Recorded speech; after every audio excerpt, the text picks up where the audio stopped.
Hallelujah. अपने विश्वास को पवित्र रखना, अपने विश्वास को परमेश्वर से जोड़ना, चंगाई ले सकते, दुष्ट आत्मा को आप निकाल सकते, परमेश्वर से आशीष मांग सकते, परमेश्वर आपको बढ़ा सकता है। एक एक बाइबल का आप रोल पूरा करेंगे कि आज भले मेरे जीवन में चमत्कार नहीं हो रहा, लेकिन जरूर परमेश्वर कार्य करेगा। अपने विश्वास को आप बढ़ाते जाना है। Hallelujah, hallelujah, hallelujah. इसीलिए यीशु ने कहा, हे पुत्री, इस चंगाई को क्या करना, इसीलिए चली जा, इस बीमारी से बची रहना। इसका मतलब है कि वो बीमारी आ सकती वापस। यीशु ने एक 38 वर्ष के बीमार को चंगा किया। चंगा करने के बाद में उसको कहा, अपनी खाट उठा और चले जा। वो चले गया। एक दिन यीशु को मंदिर में मिला, फिर से पाप मत करना, नहीं तो इससे भी बड़ी विपत्ति तेरे ऊपर आएगी, आ सकती है। Hallelujah, hallelujah. इसका मतलब है कि फिर से पाप ना करना, फिर से अपनी गवाही को ना बिगड़ना, फिर से पुरानी जिंदगी में नहीं जाना, फिर से वहां मत जाना जहां पाप, बुराई, लड़ाई, व्यभिचार, ऐसे जो पाप है वहां मत जाना। आपने जीवन में परमेश्वर ने चंगाई किया, परमेश्वर ने आशीष दिया, परमेश्वर ने तुम्हें सफल किया। हालेलुया। कई लोगों के जीवन में विश्वास करने के बाद, बपतिस्मा लेने के बाद में, चंगाई लेने के बाद में परमेश्वर ने सफल किया, लेकिन सारे बातों के लिए परमेश्वर को महिमा देना भूल जाते, परमेश्वर की आज्ञाकारी भूल जाते, परमेश्वर के वचनों को तोड़ देते। भजन 50 उसका 23 में कहता है, धन्यवाद का बलि चढ़ाने वाला, धन्यवाद का भेंट चढ़ाने वाला और अपने चरित्र को उत्तम रखने वालों को परमेश्वर और आगे का काम दिखाएगा, और आगे का चमत्कार करेगा, और आगे उसके जीवन को परमेश्वर सुधारेगा। लेकिन जो पुरानी जिंदगी में वापस मुड़ते हैं, शैतान उस ताक में रहता, वो किसको फाड़ खाए। सुनना आज के लिशा। हालेलुया।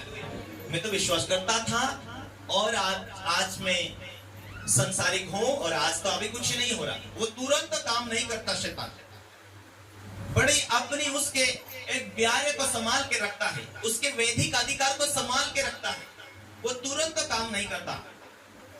तुम परमेश्वर की संतान हो और ये विश्वास में मजबूत हो जाएगा, तो ये परमेश्वर की आज्ञाकारी हो जाएगा, परमेश्वर का फिर सुसमाचार बांटेगा, फिर ये लोगों को स्वर्ग के राह पर चलने के लिए, ये स्वर्गीय राज्य के लिए सुसमाचार सुनाएगा। इसलिए वो कोशिश करता, ताकत लगाता, पहले भूलने देता है ताकि वो गवाही खत्म कर सके, आपको फिर से पापों में ले जा सकते।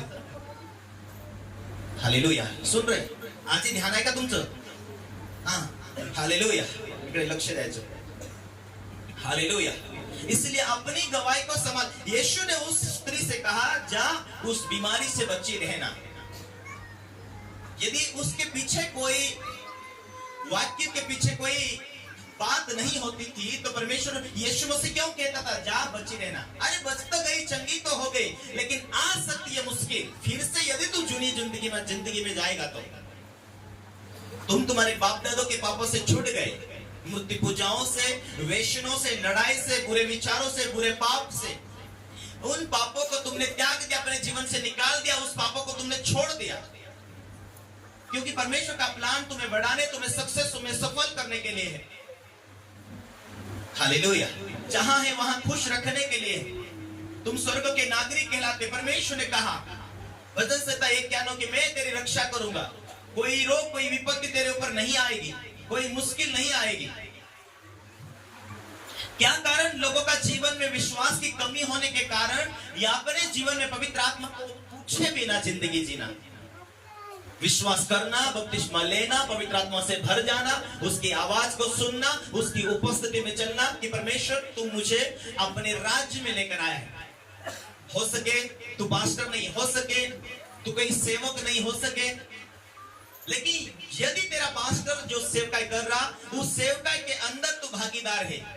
जिस रीति से शरीर के अंदर, पूरे शरीर के अंदर कितना सा अंग है, उंगली, आंख, कान, सब मिलकर एक शरीर होता है, उसी रीति से कलीसिया के हम सारे लोग मिलकर एक यीशु मसीह का देह बन जाते हैं।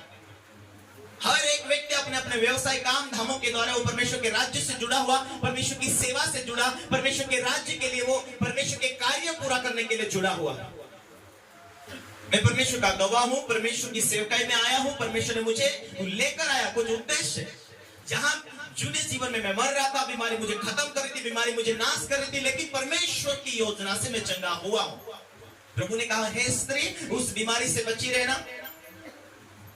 यीशु मसीह ने जगह उस व्यक्ति को जो बीमार था उससे कहा, फिर से पुरानी जिंदगी में मत जाना।